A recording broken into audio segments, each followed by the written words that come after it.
This tutorial will guide you through the installation of a virtual machine and also the setup and installation of Windows Server 2008. Now, VM or virtual machine is a type of computer application used to create a virtual environment, which is referred to as a virtualization. Some types of virtualization allows a user to run multiple operating systems on one computer or one system at the same time. And that's the purpose of this virtual machine in this operating systems platforms class. We're going to use a virtual machine and we're going to more or less do networking using a virtual machine. Now, I want to show you how to download. First, you go to your browser. You can Google or Bing or whatever you do, Oracle VirtualBox. I picked this link because it seems authentic. You see oracle.com here. Click on it, the page loads.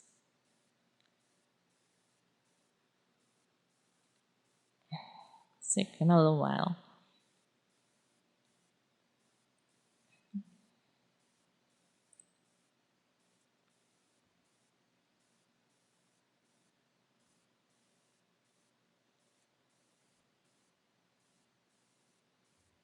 And it takes you to this page, which is Oracle's more download page.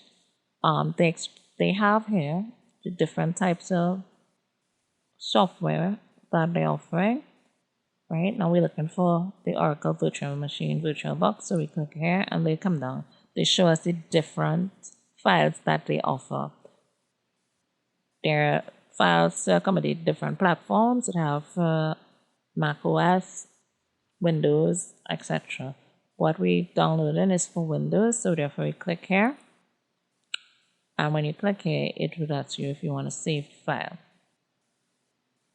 You click Save File.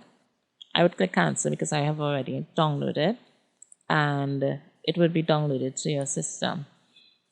On your system, you double click on the application icon here, VirtualBox, when it says an application. You double click and the installation wizard will guide you through the installation of that software. Right?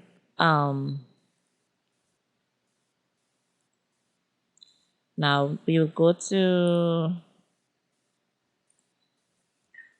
where I have it stored on my system. Well, I'd install it and therefore I have my desktop show icon here.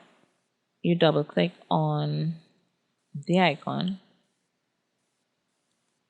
and it comes up on your system. It opens up like this. So we have new settings, start, discard. These things are not highlighted because we have nothing. We don't have anything here as yet installed or set up here. So I'm gonna guide you through how to set up Windows Server 2008. You click New.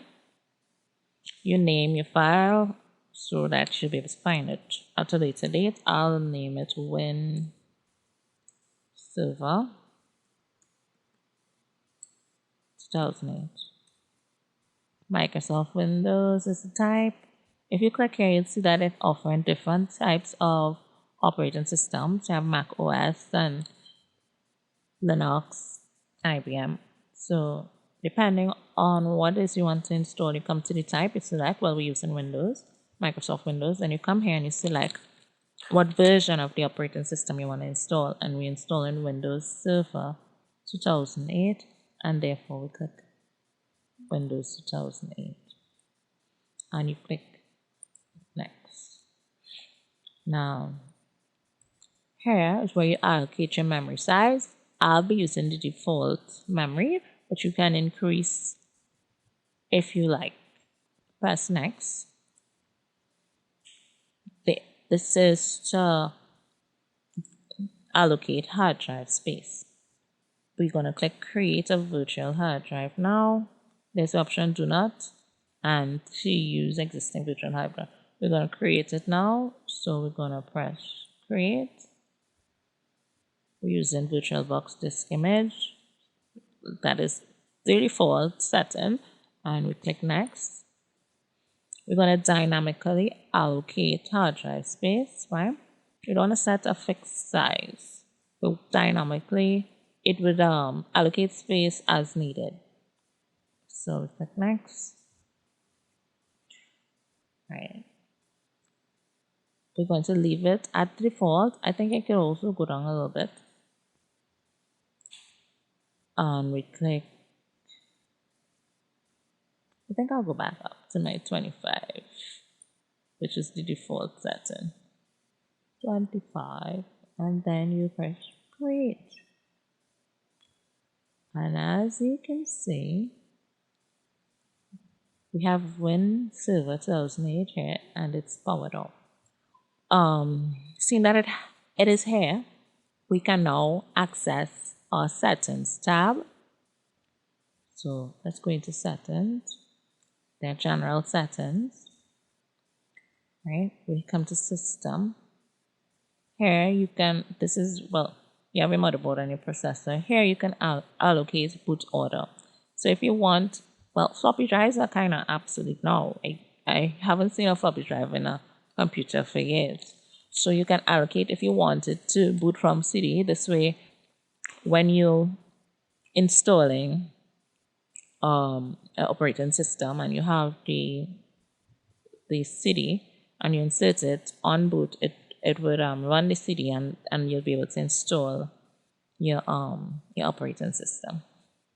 I think some of the newer computers would have USB and stuff like that, which would come in handy if you're going to use a bootable flash drive, which is in a tutorial that I did previously. So we're not going to mess with this. We're leaving this as is. This is the memory allocation. We're leaving it as is. Display. It gives you information about your video memory and stuff like that. What is important here is more or less networking. Right? This is default setting NAT, which is what we usually use in systems like this one. Right? Click OK. Right? And we will continue.